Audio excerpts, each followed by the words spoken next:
I'm Steph from Step It Up with Steph, and welcome to a brand new episode of Ask Steph. Today, I'm here with Dr. Kathy Chavez. Hello. She is a doctor of naturopathy from the Raby Institute of Integrative Medicine at Northwestern here in Chicago. Thanks so much for helping us today. My pleasure. Well, I love Dr. Chavez because I send all my clients to you, as you know. And all of my female clients are looking to lose weight, feel healthier, and they want a more holistic approach. So maybe they've been to their regular doctors and they're hitting a wall and they just can't seem to lose weight, or they're not happy with their bodies and their energy levels. Right. And you see that too. Yes, all the time. Yeah. I think weight management is the main thing that I see. Even if somebody's coming in for their digestion or their cholesterol, weight management is an issue for a lot of people. So Right. that'll come up throughout the course of our interview. So, usually when you see a naturopath, it's a little bit different than seeing a medical doctor. We go through everything in detail, your sleep, your digestion, your, periods, what your periods were like when you're menstruating, if somebody's menopausal. So we go into great detail because my goal is to find any kind of clue that could give me information as to why somebody's having their issue. We're talking about weight management today, so with weight management. We look at thyroid in much more detail than a lot of medical doctors do, because if somebody's having issues with weight, that's kind of the first thing I think of is what does their thyroid look at. So if you go to a regular medical doctor, they'll usually just look at your TSH, which is your thyroid stimulating hormone. We actually look at the thyroid hormone as well. That can give us information on lots of things.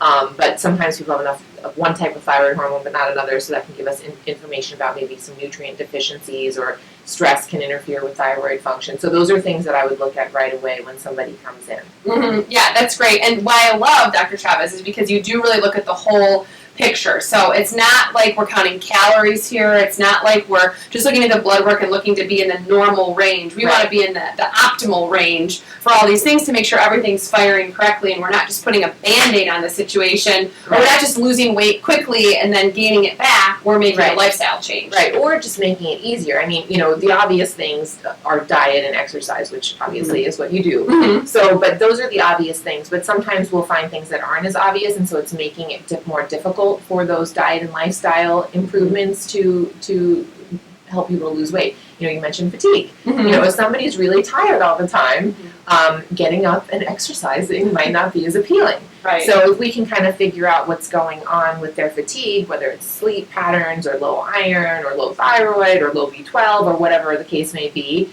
then people have more energy, and then it's easier to prepare food and go shopping and get up and go and exercise before work or whatever the case may be. Again, we're very elegantly designed. Everything affects everything else. And so you want to optimize as many things as possible. So those diet and lifestyle changes, which are very, very important, the most important thing, are easier to do and more effective. Yeah, and speaking of optimizing everything, so I have a lot of women that have been asking me, what happens once I'm approaching menopause or post-menopause? Is there something different that I should be looking at to change in my diet? Or is there something different, like a supplement that I might need once I'm reaching that stage? So can you speak a little bit to what you see? So, a lot of women complain of weight gain when they go through menopause. There's various reasons why that could be. I mean, a lot of women will, when your estrogen levels drop, sometimes women crave carbohydrates more. I hear that a lot. Right, yeah, it's true. When people go through menopause, sometimes they don't sleep as well. But basically what menopause is it's ovarian failure. Your ovaries fail. Your ovaries no longer make sex hormones. So then you have to make sex hormones in your adrenal glands. Okay. If you've been stressed out for a long period of time, which you asked about chief complaints of patients coming in, almost everybody, regardless of what they come in for, wants to lose weight and wants to reduce stress, or they have stress. But anyway, so if you've been really stressed out coming into menopause, your adrenal glands, which make your stress hormone, cortisol, also now have to make your sex hormones, and so that makes it harder. So, stress management going into menopause, and I mean, this is a complicated issue that has a lot of facets that can be worked on, but stress management going into menopause is really important. Okay. Getting adequate sleep. Usually women have to increase their physical activity and reduce their carbohydrates after menopause. I see that a lot. Because when you aren't making sex hormones any longer, or not as many sex hormones, testosterone, which women make, I mean, we think of it as a male hormone, but women make testosterone. Testosterone is in charge of making muscles. So if you have less testosterone, you're going to have less muscle, which means you're going to have slower metabolism.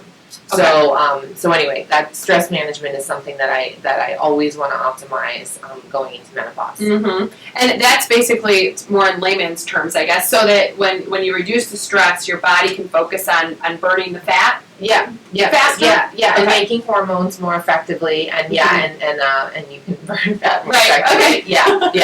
Okay, great. All right. Now back to the carbohydrates and carbohydrate craving, actually, even as you get older. I do have some clients, though, who are younger, and even people, in our challenges, that they're just addicted to those carbs. So what's the proper percentage of carbohydrates in your diet every day? So I usually, especially for weight loss, I usually recommend that people eat lower carbs. So 40% carbs, 30% fat, 30% protein, and then high fiber, as much fiber as you can get in, but at least 35 grams, which can be a challenge. So one of the reasons why people are so addicted to carbs is because that's pretty much all, that's a big portion. The average American eats, 60 to 70% of their diet is carbs. So cutting down to 40, even though it's still the highest percentage of nutrients I just listed, it's still much lower than what most people do. It's a big change. So when you eat carbohydrates, especially simple carbohydrates, your blood sugar goes up. When your blood sugar goes up, your pancreas secretes insulin. Then your blood sugar drops. When your blood sugar drops, you secrete cortisol, which is a stress hormone, which makes you want more carbohydrates. So the more carbohydrates you eat, especially simple ones, you're having this roller coaster ride all day long of wanting carbohydrates. And for people who don't know, what are simple carbohydrates? So candy, sugar, honey, crackers, pasta, bread, all of those things, which are people's favorite foods. That's what most people eat. I'm sure that you see that with your clients or people in the challenge. They come in and they eat carbohydrates for breakfast, carbohydrates for lunch, bread, pasta, and it's addicting, too. It's like addictive. Physically you crave it because you keep going up, down, you want the next high, because when your blood sugar is low, what your body wants to do is get your blood sugar not low. And the fastest way to do that is to eat things that'll get your blood sugar up quick. So it's a roller coaster. So it might be hard to believe, and I'm sure you guys talk about this, but if you are off of carbs and simple sugars for 2 days, you will not crave them as much anymore. It happens really quickly. I know it's hard to believe, but it works. I see it every day. It happens really quickly, and then you just really don't want them, so it makes it a whole lot easier. But the importance of eating frequently, and I usually recommend eating protein frequently. So protein would be anything from an animal, so meat, eggs, anything that's from an animal is protein. Nuts, seeds, beans are all protein. So I recommend people get those frequently throughout the day. But, I cannot have an interview with anyone without first saying that breakfast is the most important meal of the day. So, getting a low carb or no carb protein breakfast, if you do that, your sugar cravings will be much better throughout the day. Even diabetics who are very bad at regulating blood sugar, that's why they're diabetic.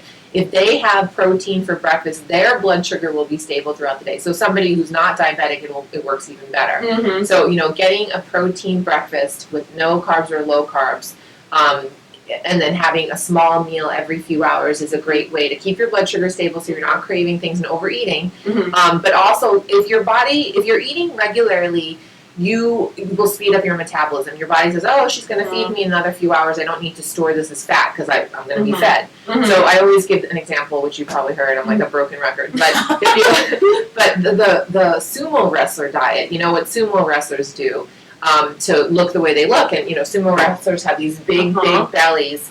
But they weren't born that way. They intentionally eat a certain way to look like that. And what they do is they don't eat anything all day long. And then they have a large meal and then go to bed. So this is important for everyone who's trying to save up their calories or save up their food for the day and just eat one big meal.